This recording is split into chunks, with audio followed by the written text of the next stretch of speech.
Welcome back, and we'll go ahead and start off with our current temperatures because it's a more quiet and a mild start to the day than what we're going to be expecting later on this afternoon and evening. So as you're getting up and getting out the door this morning, you're looking for temperatures ranging anywhere from the low 50s with 53 degrees in Memphis up towards and close to 60 degrees, 58 in Ottumwa, 59 in Brookfield. So another mild start to the day with temperatures later on this afternoon expected to get back towards the lower 80s. But as we get in towards these evening hours, for those of you who have a little bit of a later work night, you may be getting impacted by some showers and storms as you're headed home. So let's go ahead, jump into what the Storm Prediction Center has in their convective outlook.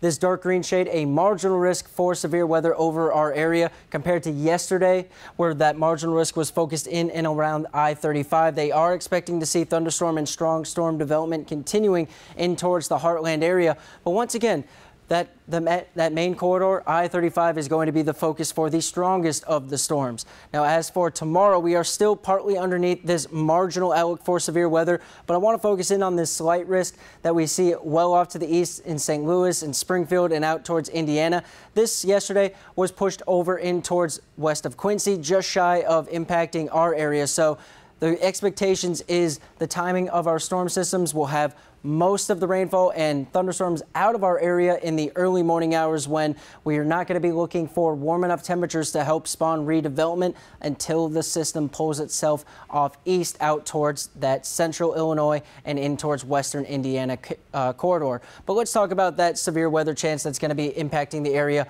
later on during the day today. So moist, warm, wet Gulf of Mexico air is being pushed into our area from the Gulf of Mexico. Add in that cold front that's diving on down with the low pressure system. You have the two mixes where you get the warm sector interacting with the cold air above it, and that's helping spawn that thunderstorm development that's actually already occurring across western and northwestern Iowa. And as that cold front falls, that brings that storm chance farther and farther down in towards northwest Missouri, southwest Iowa, and then including the Kansas City metro area.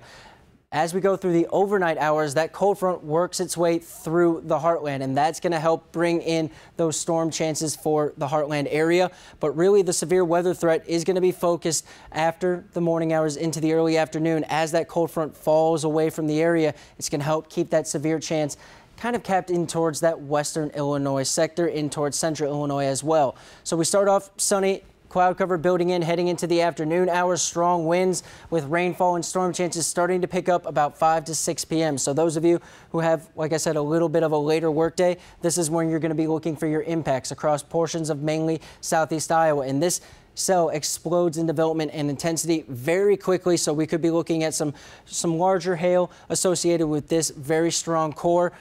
But we are going to be looking for more scattered chances rather than widespread until we get into the early morning hours, when we have a few more cells spawning in development. But they leave very quickly, leaving us by the time you're getting up and getting out the door to work tomorrow, some on and off cloud cover for the area over the course of Wednesday into Thursday. And as for your extended forecast, we will stay warm into the weekend, and you could be looking at over an inch of rain by the time we end Friday.